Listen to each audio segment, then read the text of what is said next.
Now we're recording. Oh, boys. Okay. Okay. Let's get that intro going, man. You got a nice little thing written out here. What the fuck is up, Denny's? Welcome to the very first 2.3K podcast, which means everyone on the show has a 2,300-pound total powerlifting total, and a foot in my mouth, apparently. And guests will follow suit with the only exceptions if their endowment is overly powerful. I'm Patrick Maguire, your mom's favorite powerlifter, and we have my co-host, Shane Holler, the current squat 308 sleeved all-time. What is the specific of that? It's the all-time raw sleeve world record. There's a ton of different ways you can say that shit. 925, 420 kilo raw squat and sleeves. Sheesh. Shane Haller, what's going on? And later we will have the king of the fat ass white girls and the king of subtotals in the sleeve category, the Pawgking, Craig Foster. So we're talking about that exception. Like I'll call him out a little bit before the podcast. He likes it. 2292, so he's 10 pounds shy, but he also has a 1,600 plus pound subtotal raw, the biggest raw subtotal ever. So there's your super strong exception. Yeah, he's 10 pounds shy, but he's 10 inches larger than average, so we'll give him that. Squats like a tripod. So we all got this meet coming up here in April where it's going to be, that's kind of like, how, talking about the podcast being 23 and up. We started that group chat 23 plus, and we tried to get as many big total strong guys as you can get, something close to like an American big dogs and sleeves. And we had all these, we ended up getting probably like 8 or 9 guys together, all around 2,300 plus pound total that are going to be in this comp in April, and just kind of got everyone talking and shooting the shit. So we're probably going to try and just get everyone that's going to be involved on here at some point, and just shoot the shit and talk about getting ready for the meet, prep, and everything else like that, and the mindset of a big old strong 2,300 pound plus total personality. Yeah. So the meet in April's the Pioneer Open USPA. The meet that Pioneer decided, you know what, we're gonna only put our entire meet funding into one meet. And then what was it, Depth Before Dishonor was like, you know what, we're gonna add 10K to this pot for biggest total. And then Dan Bell whipped his dick out and added $1,000 onto that for biggest 2,000. total. How much? 2,000. 2,000. Damn, it's like a so whole the prize pool is rent. sitting at 112,000. Sheesh, edit that part up. 112,000 total prize pool, man. And if your weight class has 3 or more people in it, they're paying out weight classes. And I was trying to do the math on this yesterday. And if they did that there's a total, like based on the roster, there's, I want to say like 8 or 9 weight classes total that meet that criteria. 4 on the girls, and then the rest are on the guys.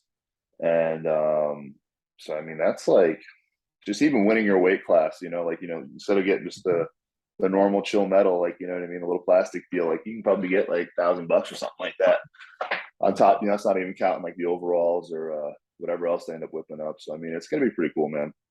It's about 6.2 grand per weight class. That's that's more than I made the last meet I did, dude. That's crazy. That's like the old school Kern meets when they had 40 grand up for first place. Second place was 20 grand. You know what I mean? Yeah. Like that's a bus boy's annual salary. That's a large chunk of change in one day. Yeah, that's like a entire year's worth of food, at least. Maybe. So that puts us about 9 months out then, and so plenty of time. Just like we're both going to be working. You're going to be in sleeves. You've never done that for a meet prep or competed at a meet like that, and walked out. For me, I mean, you're starting to do it in your training, but neither of us do that in comp. So that'll be one more thing to kind of throw in there. I think the biggest thing for me is doing this meet. I want to hit just a big number. It's competing with all these other people, but the standards are going to be high. we're all going to be sleeves and we're all going to have to walk out. So there's, we're all going to be on the same playing field. And I think that kind of makes it cool where you're usually looking at people online or whatever and, cross comparing from like, Lito's wraps this, or he walked out that. Like, this is all in the same spot, same rules. And, all the big boys in the same space. Yeah, whoever has the biggest number wins. So that pays out 10, 12 grand. Yeah. That's going to be hard to beat Dan, but it's just going to be cool to be in that kind of a contest. Oh, looks like we got the king of fat ass white girls coming on. Yeah. Hey. What's up? We got our local tripod on here. Yes. In the car. In the car. You got the AC going on there? What do you think? Oh, full blast. So we were talking about Trend life right now. Trend life right now. In the middle of a hot, muggy Florida summer. Very hot. Oh, you're actually cruising right now. So Craig just finished training. Are you hitting up some sort of post meal or post training meal going on right now? Oh, Dude, the internet's going to be a question with him cruising around. We'll see how it holds up. all right. Let's hope he picks up some honeys on the way home. So the Pioneer Open. So we got 8 big dogs going in there. We got Dan Bell. You got me, if I count as big. We got Shane Holler, Craig Foster. It's going to be Tom Davis's comeback meet. We got 3 more. Was it Death Grip Derek? Death Grip Derek. We got Brad Crawford, Super Dad, and we got Doyle Rules, Sean Doyle, dude. So it's going to be 2 of those guys actually have competed at big dogs. So I mean, it's going to be a pretty fun fucking meet, dude. It's going to be loaded. Yeah, that's like if you want to talk about big meets that you need to watch, you got the Pioneer Open coming up in April. And then we just had the American Pro go down in Manassas, Virginia, where there were 8 all-time total world records broken, and then a bunch of single lift records broken. I don't know how many exactly, but there were 2 specific squats, benches, deadlifts. I mean, yeah, it was kind of everyone was hitting big shit, man. Yeah, like I know Tamara Wilcott broke the squat and deadlift at least. I don't know if she broke the bench. And all-time women's raw total. Yeah. Biggest raw lady total ever. Yeah. Yeah. 1620, dude. She's been trying to hit that since Showdown last year. It was pretty fucking crazy. And then we got so let's break it down. So the American Pro was 2 days. Day 1 was wraps, day 2 was sleeves. And as our local authority on segregation, Craig, how do you feel about this? Since you went from sleeves to wraps most recently. I like it. But in my opinion, honestly, I can me being in the sleeves, I wouldn't mind going and play with the wraps. I mean, me being in the sleeves and go join with the wraps guys. I mean, my squad is equal, honestly. Yeah, dude, it really wouldn't make too much of a difference. I think Craig and I we'll watch any we'll watch the hybrid meet they had, or just like even like the American Pro, and it'll be like, as far as it's squats, like even like with in the wrap day and stuff, it was you and Haas had the 2 biggest squats. Everywhere else than that, Craig and me were right there with them. I would have had the 4th biggest, and he would have had the 3rd biggest fucking squat to meet. You know what I mean? Yeah. So a lot of people on the wrap day were complaining about the judging. I didn't watch the live stream because I didn't want to cry at whatever they were saying about me because I'm too insecure. But some people in the back room were like, all right, they're being extra tough on these wrap squats, calling like one of the flights, half the flight bombed out due to depth on squats or something like that. But some people were like, hey, there's this conspiracy going on that they want everyone to go towards sleeves. We got these Inzer sleeves, which are basically wraps coming out. It's a conspiracy theory to get people out of wraps and into sleeves, because that's where the easiest barrier to entry is. People can just throw on sleeves and they're basically ready to go. And I'm going from wraps to sleeves, and I don't know if it's really that easy to switch from wraps to sleeves, because I'm just relying on my wraps too much. What do you guys think about the wraps versus sleeves? Whether or not it really matters. I think it's really good to know how to. If you focus on just growing your raw squat, you can put the wraps on, which are a tool, and they will enhance your squat. So if you're, I think the way you're looking at it, like you are used to using the wraps, so you don't know how to just kind of get that normal cadence of like a raw squat. I think your legs are strong. Like you're obviously a strong fucking squatter, but like to get the cadence and just like you're gonna make your own rebound at the bottom instead of relying on the wraps. I think that's the biggest thing. Um, but then going, the other way, like just throwing those on, it's a totally different cadence. When Craig switched over, I mean, you can talk about it, Craig, but I mean, it was like that probably was like your least favorite, your least favorite lift for the whole prep was squat. Yeah, it was just it's a total different from going from sleeves and going to wraps. I thought it would be easy. I figured the wraps would just give me a bigger rebound to like give me more pounds, but it's just complete opposite. It's just my whole squat changed, squat pattern, everything, and it just threw me all off. And I was just first time not confident at all in my squats. Like all the way up to the goats, I literally was just like just praying to God, just let me get something, honestly. And that was up until that third squat, boys. Yeah. I think Mary, just let me throw more weight on there and just give me the depth. That's all I needed. I think there's something to say about a 970-pound opener, because at the Ghost Clash you opened at 970, took 2 to get your third, but you actually had balls and you jumped up for the third, and I took 970. Yeah, he should have jumped on the second. He should have just jumped on the second and then jumped on the third. He probably could have had 1070, 1060, something like that. I wanted to jump on the second. I wanted to go to 1,003 on the second once I didn't get to 970. But Sean was like, stick with it. I was like, all right, let's do it. And second I felt was on depth. And then I was like, fuck this. I'm going right to 1025. Let me get my PR at least. And hit it right then and there. Yeah. Hey, the goal is to hit that in sleeves here coming up. I did all prep too. Easily my best squat. I did all prep. Oh, it was at 1025. Yeah. Both you guys, man. Pat sat there and got under 1014 when he almost timed out. Like that was probably you went under and then like you didn't even set the pick. You just grabbed it. You know what I mean? Like that was the craziest thing. I didn't have time to freak out about it. My handlers were like, yeah, there's a break in between the previous flight and your flight. And I was like, no, we got to go now. There's no break. Grab me now. And they were like, no, I'm like, fucking right now. Let's go. And then like what I have like less than 10 seconds to get the command. Like Alex Usler was at the rack and like, just take it and put it back. And I'm like, fuck you, I'm taking this and I'm doing it. You can insert the video, dude. Like there's literally like a countdown clock and you were within like seconds of like missing it. You know what I mean? Like it was pretty clutch. It was close. Yeah.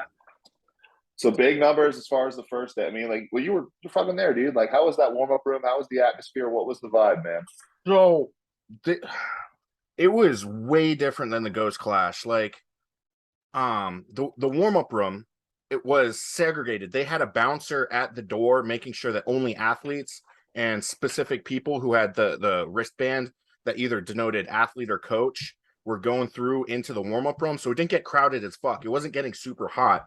There was AC. They had 2 projectors. One projector was showing the platform, so you could see like we basically all stopped when Chad was going up to watch what was going on with him.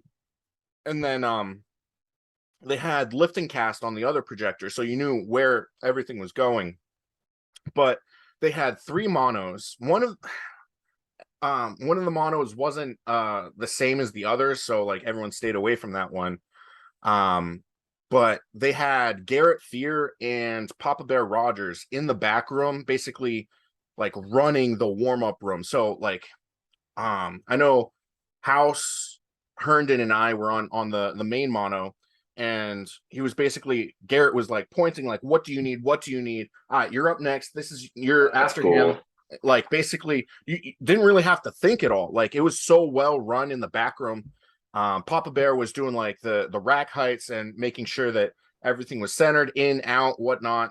And then there were, I think it was either that's clean, dude. Yeah, it was legit. And then there were like 2 to 3 combo racks. So same thing with the combo racks, except Garrett was commentating, but Papa Bear made sure that everything was going smoothly. And then there were 3 deadlift platforms in the warm-up room too. So like the only issue was the amount of plates that were available. Was anyone being shitty and snagging them from other people? It was like everyone would start on like 3 different ones, and then we would like kind of like congregate towards one. But deadlift warm-ups, that's easy. Like you just, the bar's loaded, you fucking just walk up to it, lift it, and then you sit down for 20 minutes. But the highlight was they hired a masseuse for the back room. So they had a masseuse, just free massages. Like you posted a picture of that the other day. Yeah, she was hot too, which made it even better. Like in my head, I was like, did you tip her? I didn't. I should have, but boner? A what? Did you get a boner? No. The entire time, like, don't mention Deshaun Watson. Don't mention Deshaun Watson. Like, but like, I got a massage before squats because I was having the groin tightness issues. And then after my first squat, I couldn't bend my knee. So the second and third squats, I was just searing pain the entire time. And I like hobbled over to her and I was like, I think I broke.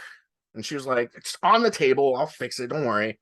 And then after bench, like she got it so I could bend my knee enough to bench. And then after bench, I got a minor pec tear. And I was like, I did it again. And so she like worked my pec so that it wouldn't tear worse during deadlifts. And then she was basically packed up by the time we were done with deadlifts. So it was Charlotte out of Summit Performance in Maryland. So real MVP right there. But the production was a little intimidating. Like they had that entire like lifter. Make me feel, boys. It was like they had the was it like a 20-foot screen with LED panels with lifter bios. Like you came up and I was staring at myself and I was like, damn, I'm handsome. And then it like where we're from, like that was all A1 Productions idea. And then they also had like a bunch of like LED walls for fire effects. So I guess Micah wasn't able to do the indoor fireworks that he's used to, but they had a smoke sparklers. Machine. You remember the sparklers at the Kern, Craig? Yeah, but they had the smoke machines, but it wasn't like right in front of our face. So it was like the atmosphere was like it was dark except for the platform. They had the Jumbotron going on, sponsored by Hooters, but like it was a little intimidating. I was not used to how little sunlight I was getting. I'm like a little fucking plant where I need a little bit of sunlight. Like after squats, I went outside and it was like 95 degrees outside, and I was like, what the hell? Like I'm used to going outside and it's colder after doing it. Like let the steam like come off of me, but it was hotter outside than it was inside because it was air conditioned inside. It still got to like 80 because how many people were there, but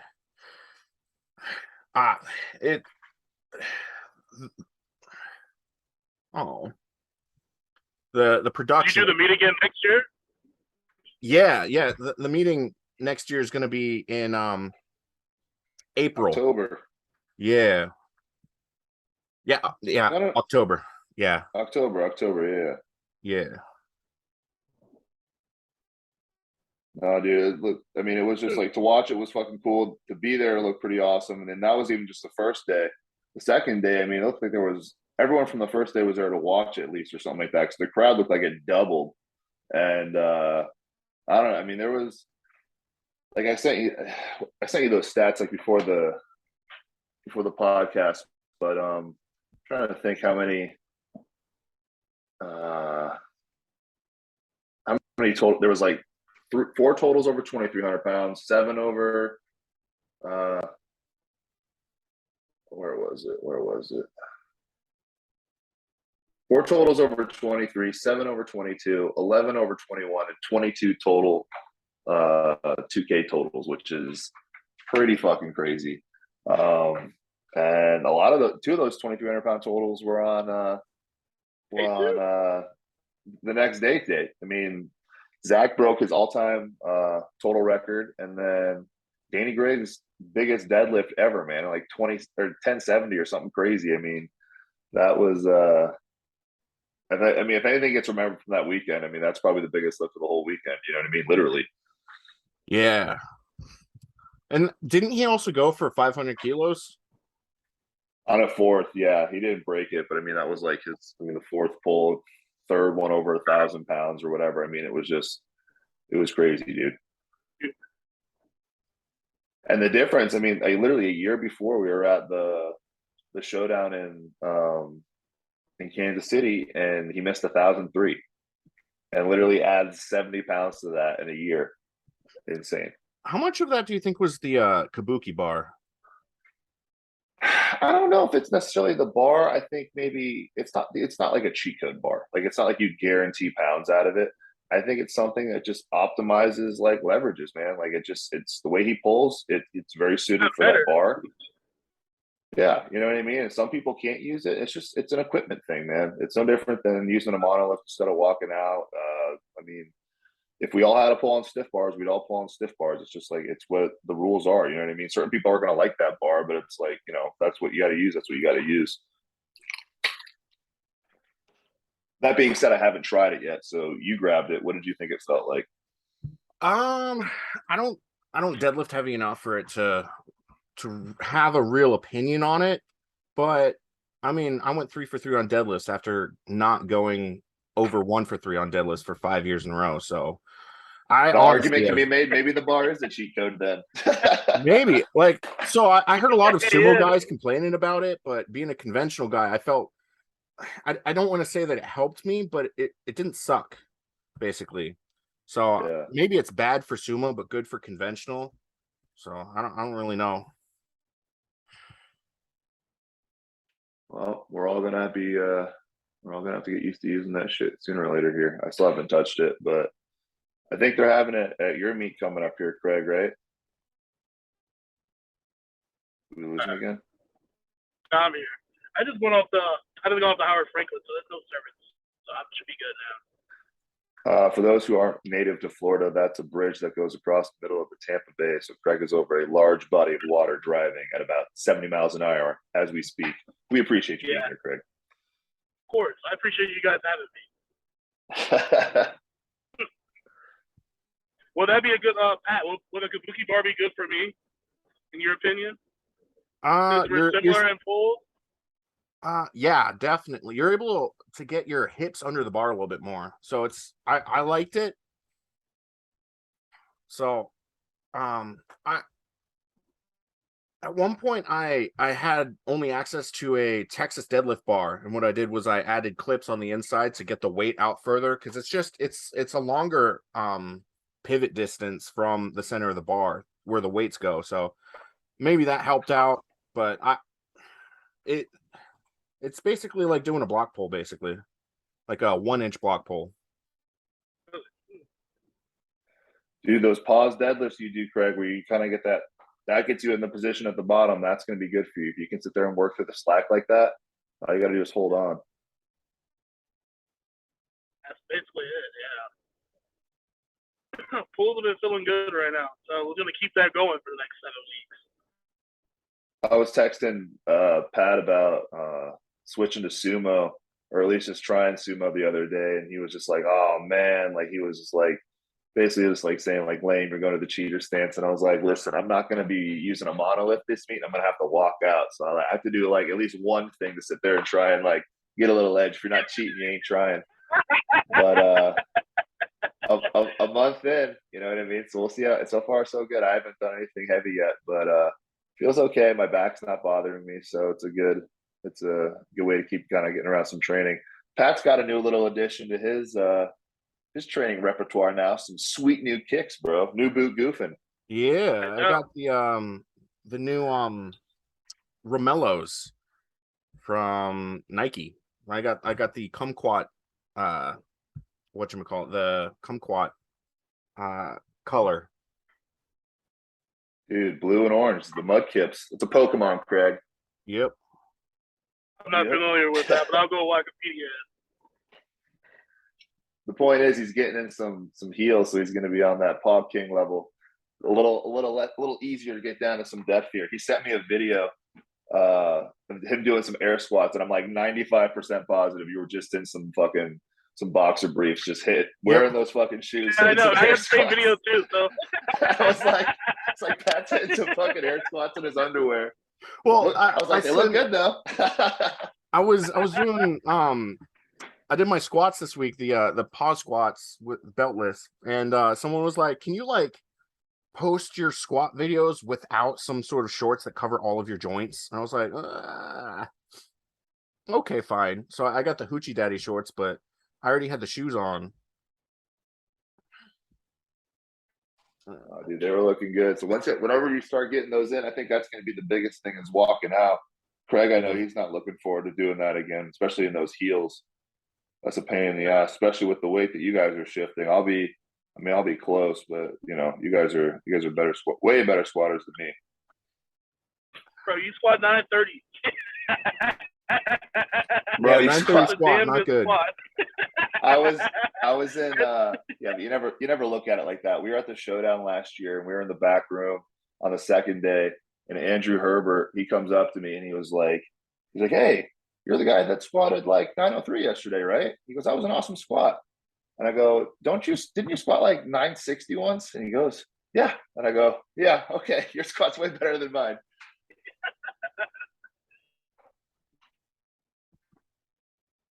Yeah, for real though. I might have the biggest total on this podcast, but you guys are literally like subtotal gods. 1,600 apiece for both you clowns. Think about that. That's crazy. Both you guys, like literally, that's crazy. I mean, if I actually put up a decent squat and a decent bench for once, that like go better than 2 for 3, then we'd be talking like 1700s. It'd be nice. That would be crazy. Dan, what's Dan's right now? It's 11, 16. 11, he's 1700. Yeah, he's 17. Like he's 11, 13, and like 606. So 1719 is the number to beat. Whew, that's crazy. There's a lot of guys out there between 198 and 220 that are running so much drugs to just try and get a 1,700 pound total in 3 lifts, and Dan does it in 2. All right, I have to restart the call in a second because it's. Well, I think we're good. This is right around 30 minutes. We're good right around here to kind of wrap. All right. And then, dude, I don't. Yeah, so I mean, we can. Pat's just gonna kind of chop up kind of whatever with it, Craig. But I mean, if you want to keep doing these every single time we do them, dude, like I think it's like if we get the 3 of us on here, like that makes it cool. And then we'll just like I was talking to Pat before you came on. We'll just try and get maybe like one of like the 8 guys that are going to be competing in April. Just kind of leading up to it. I mean, like I talked to basically everybody on there, so like that way we kind of just. It'll be cool. Like we all be boys by the time we get there. So it'll make competing and making sure we're all coming out with the biggest number here way more fun. Yeah.